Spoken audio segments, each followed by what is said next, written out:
'cause your lies ain't working now. Look who's hurting now, 'cause I had to shut you down. I had to shut you down.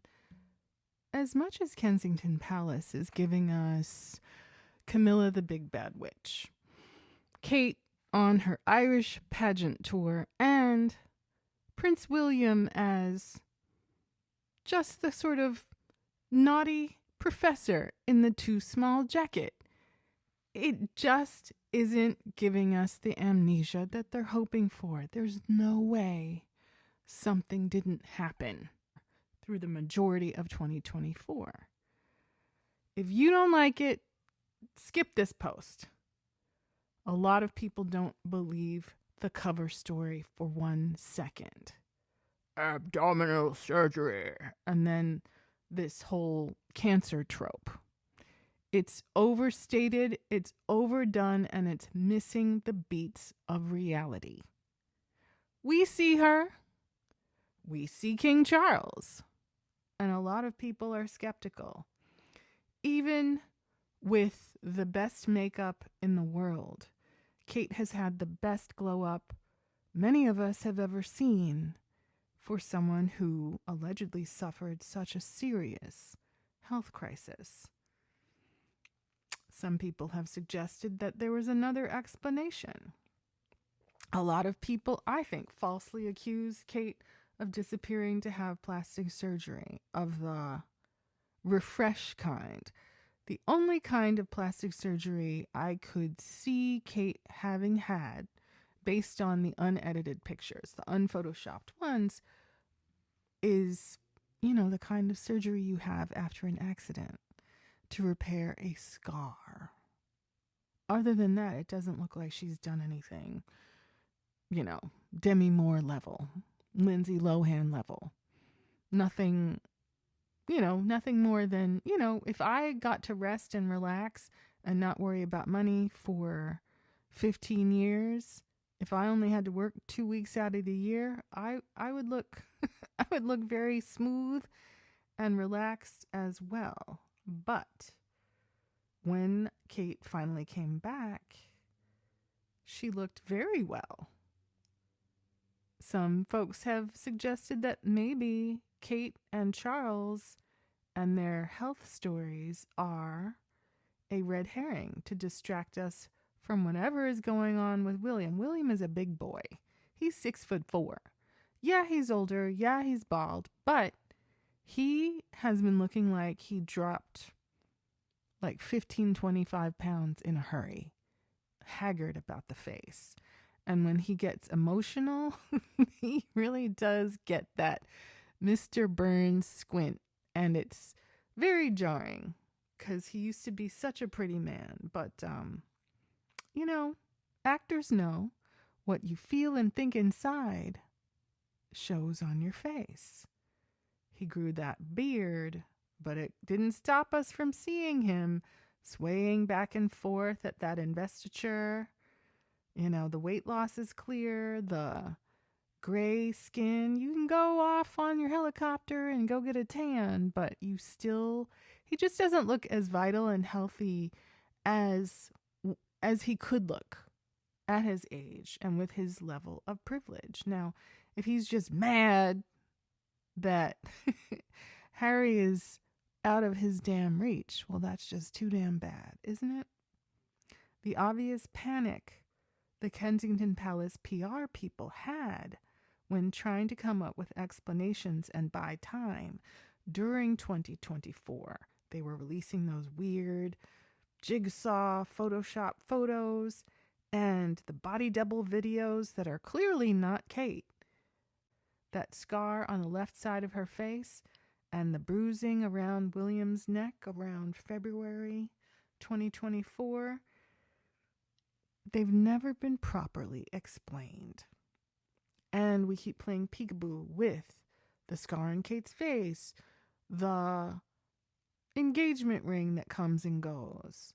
I'm less familiar with Kate's wedding band than I am with Big Blue. But it's there, it's not there.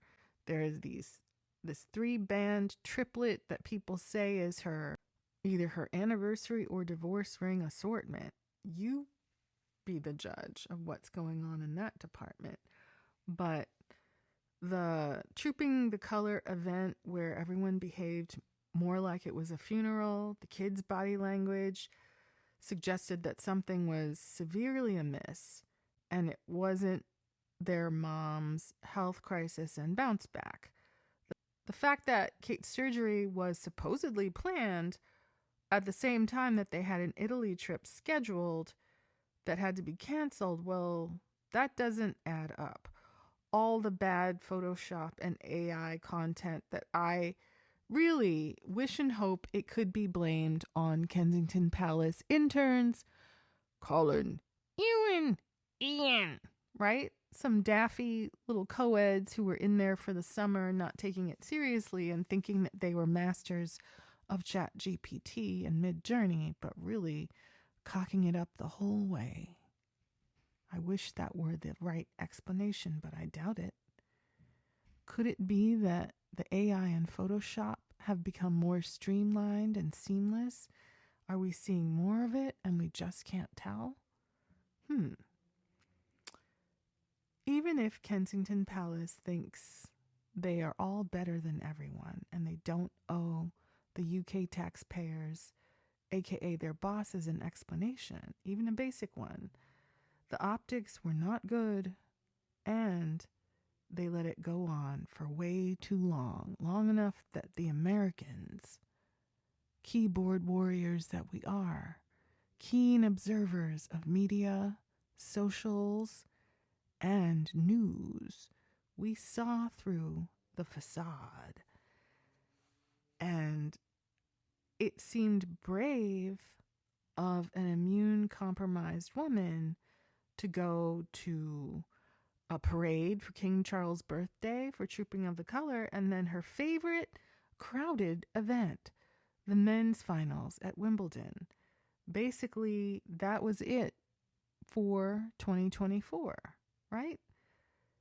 There was the Christmas concert, and at this point, the denial that something serious and bad happened just seems impossible. It doesn't add up. We went through this together for months, right? We see the sadness in Kate's eyes, right? On occasion, she just looks driven to her limits and emotionally broken. Yes, there are smiling photos, but that doesn't cover up for those flashes of emotion that seem concerning, right? The press, the UK press, is using 2024 as a way to gaslight everyone into thinking things haven't been that bad since 2015, right? It was so bad in December of 2023, they couldn't hold hands for a planned photo op. And on that occasion, William awkwardly held Kate's wrist. That was December 2023. Was the disagreement over sending George to Eton versus, what was her school called? Middleborough, Marlsborough College, right? It was serious. It just seemed like cancer popped up as such a convenient salve to all their issues. Solo events? It makes sense because Kate is sick. To this day in 2025, William is traveling abroad solo. Did they confiscate Kate's passport so she couldn't make a quick getaway to Texas or California? They do events mostly separately, and when they're together, ooh, tension is thick. A lot of strange body language. A lot of unsaid things that we can clearly see. Racism allegations? You can't talk about that now because Kate is sick. Kate's not working? Well, she's still recovering. She's recovered enough to ski, recovered enough to sail, recovered enough to go into big crowds, recovered enough to hype up sunbathing, recovered enough to drink Guinness on St. Patrick's Day. But delivering basic public remarks? Nah, how dare you? She's sick. Second and third and fourth vacation in as many months? Of course. Kate and William have had a very difficult year. The best one was William swaying in public, looking like he had seen the hard end of a bottle. Can't show up for more than 30 minutes? Well, of course, because Kate is sick. Don't ask questions. Right? Is William really the one who's sick? Or is it the kind of sickness that college students and frat brothers and investment bankers get? You know, when you see your college friends at a bar in Lower Manhattan and they are drinking like 8 gin and tonics and it doesn't seem to affect them, but it does give them that kind of grayish skin and a kind of uneven emotional state, right? At a certain point, drinking and binge drinking become alcoholism, the kind that you can't hide. And you can't pretend it's not there because it's gonna mess up the person's ability to do their job, even when it's a very slender job with very few work dates. I'm sure that Jason Knauf and Lee Thompson and the other press weasels that work for Kensington Palace were hoping that the king and queen consort-to-be could live separate lives and be distracted enough that they would be able to comfortably spend time together again. But to my eyes, that didn't happen. It looks like William is indulging himself more, that he's a nasty piece of work, and maybe, her issues have gotten worse because, like a lot of women, sometimes the only thing you can control is your own behaviors. I'll put it like that. I think you know what I'm getting at. Whatever happened during Christmas 2023 was so extreme that an ambulance was called and we didn't see Kate Middleton for 9 months, basically. There was that swollen-faced picture in the Audi. There was the farm shop jaunt where it looked like William, but it didn't look like her. There were those various striped Breton top videos that didn't seem like they were real. It seemed like a combination of computer-generated background and doctored foreground and hair and fabric and rings that appeared and disappeared in separate rows of teeth. You remember. But, Kate and William are clearly both brats, right? Maybe there's the bottle involved. Maybe there's some issues with appetite. But if both of them are having sick outs or actually making themselves sick or look sick in order to act out as leverage to get their way, well, then that makes sense, right? Coming from the dance world and Alvin Ailey, it is possible to get out of control with your appetite. But it's also possible to coexist with that and live a productive life. I don't necessarily buy that eating put Kate on her back and out of commission for the better part of a year. We, of course, heard Concha Calleja talk about brain injury and surgery. Some people have suggested that a plate was installed in the left side of Kate's face. What? Right? That kind of surgery. I don't think I would call it plastic surgery. I would call it emergency surgery. I would call it reconstructive surgery, right? Because we don't see some overall demimorphication of Kate's real face, not the Photoshop, but the Getty image version. But there's that scar. Is there room for a plate? I don't really have that much knowledge and insight about that, but it sounds very serious. And it puts that swollen faced picture with her mama in the Audi saloon into perspective. And it lets us know maybe another reason why we can never hear Kate speaking very clearly except for a sentence here and a sentence there. When they release video, it's hard to hear, and then a sentence comes through, and then, right, that's never the case with William. We can always hear crisply whatever he says, whatever he mumbles. When his back is turned to camera, we can hear all of it. But with her, it's very, I think, specifically edited to help portray her and her remarks in the best light. That's my opinion.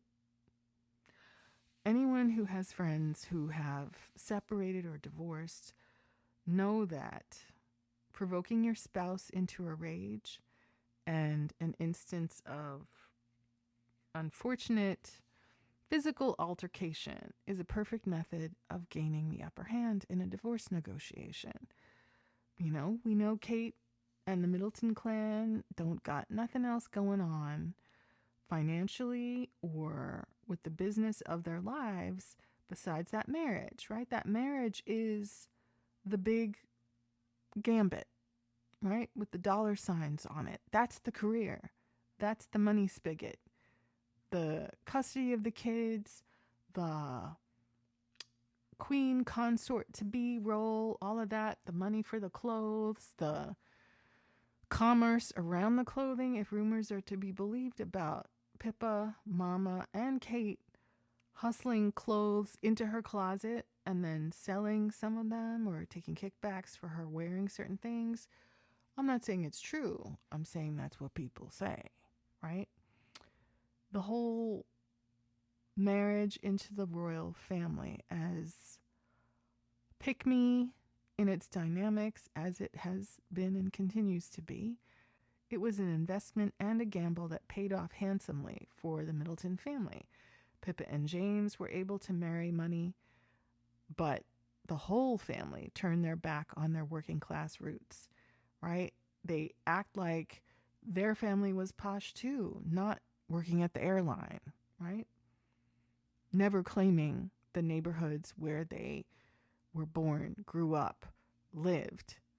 Always talking about Berkshire and these, towns. Like the way people talk about the UK, it's like estate, which is a housing project, apartments, attached home, right? A row house, basically. Semi-attached home would be, I guess, like a 2 or 4 family house, and then a standalone house, right?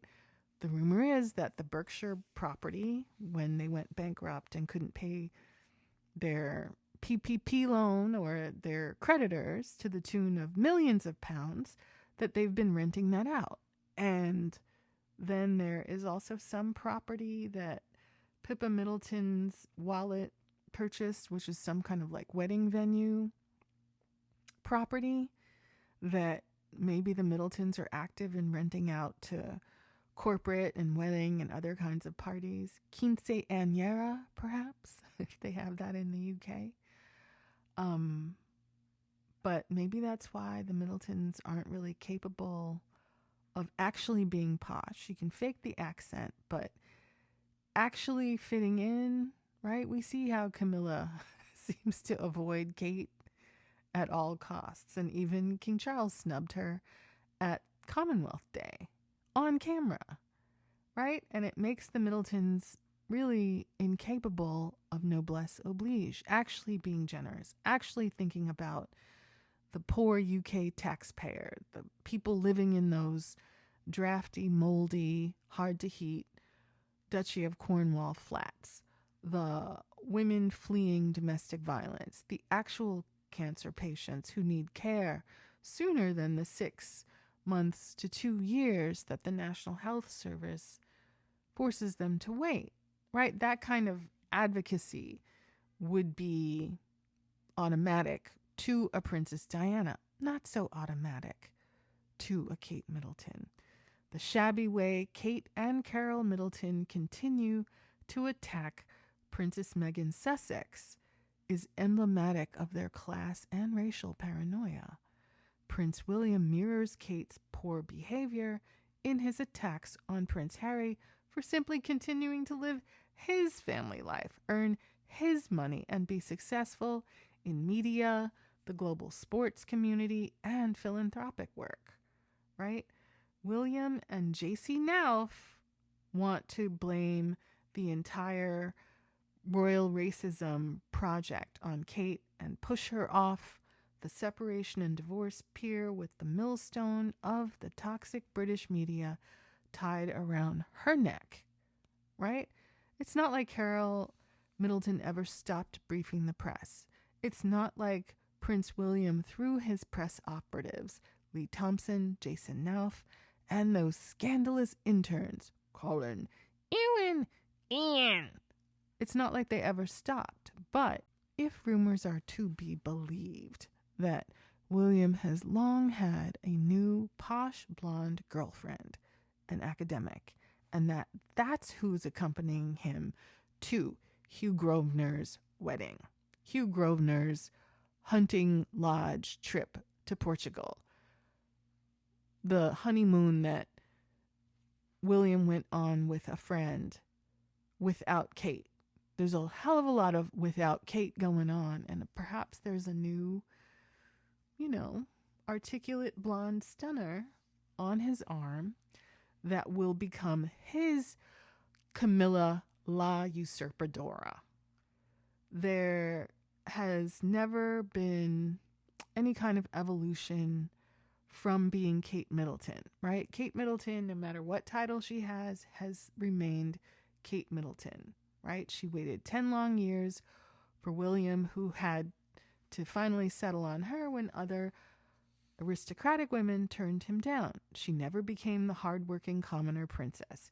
Instead, she took elocution lessons to sound more posh, more turnip toff, more aristocratic, while William prematurely aged and became Bill Middleton, right? Prince William didn't raise Kate Middleton up so much as Kate Middleton seems to have brought William down to her level. Petty, jealous, lazy, entitled, and kind of disgusting. You would think that someone who had so much access and privilege could change the world, could do great things, but as much as Prince Harry is industrious with it, Prince William is lazy, angry, and nasty with it. I'm not saying it's nice to see him out interacting with the people and children, but the calendar tells the story of the continued laziness. The tans tell the story of where he actually been, and it's not like he's hanging out in Scotland or at the elderly home. No, he does what he wants 50 weeks out of the year. We get him for the equivalent of 2 weeks, and now those engagements are mostly separate from his wife. Camilla looks down on the not good enough Middletons, including Kate, and the Middletons in turn tried to belittle Princess Meghan Sussex, who's too cool for their outdated hierarchy. It was a toxic mix then, and it's given us all the racism and chaos and mayhem, especially in the press, of the last 6 years. It's funny how the married-ins are the most vicious, right? The most climbing, the most triggered by jewelry and privilege and other people's success. Like we see Camilla and Sophie taking Kate's turns at wearing tiaras and jewelry at royal events. Meanwhile, Princess Meghan is premiering new television series and merchandise. You suspect that Kate, or really Carol, occupy themselves campaigning against Princess Meghan in the press and on social media. The sheer volume of daily posts of extraordinary, telescopic photo lens photos of Kate from the beginning to the current day of her journey as a public figure, it's dizzying. There's no shortage. Somebody is out there dropping these photos into the ether to be shared. It is somebody's full-time job, right? Every day. To do all that would prevent you from doing anything else productive, even if you had 100 servants at your beck and call. If you don't have a real job and your secret sock account job is hating on Meghan, undermining her and her show premiere and her merch drops and her businesses in every way possible, but at the same time trying to promote and market yourself as an icon and a princess without the sincerity of a Princess Diana, without the fashion and style of a Princess Diana, without the sincere commitment to philanthropic public work in service of the UK and the Commonwealth taxpayer. Well, that's why we are where we are, right? Kate got the title, but she and the Middletons still don't quite fit in. The real aristocrats don't actually want to be part of the royal family. It's too dangerous. Look at Princess Michael with her broken wrists. 2 broken wrists? Really? Whatever happened to poor Thomas Kingston? Right? Carol Middleton had an accident in the middle of February 2024, right? All those articles got scrubbed off the internet. But you want to stay free? You want to maybe look down on the poor schmucks that have to deal with being in the royal family? It's a better choice to be mega wealthy and be free and cool, right? A Rose Hanbury, Look at the Turnip Toffs. Look at all of William's friends, right? Hugh Grosvenor. He dated some woman for years, dumped her and married somebody else. The somebody else is pregnant now. But Kate Middleton don't get to go to that wedding. If there's a christening, Kate Middleton won't get to go to that neither. And it's kind of ironic, right? Trying so hard to outdo the Isabella Calthorpes, right? Who marry super rich guys like Sam Branson and have freedom and not all this pressure to do public work, right? Jekka Craig, who lives in Kenya and did not want Camilla as a mother-in-law. It is as clear as the scar on Kate's face by her eyebrow, eye, and cheek that something has been going on probably since 2022. It's not hard to believe that Prince William could get handsy.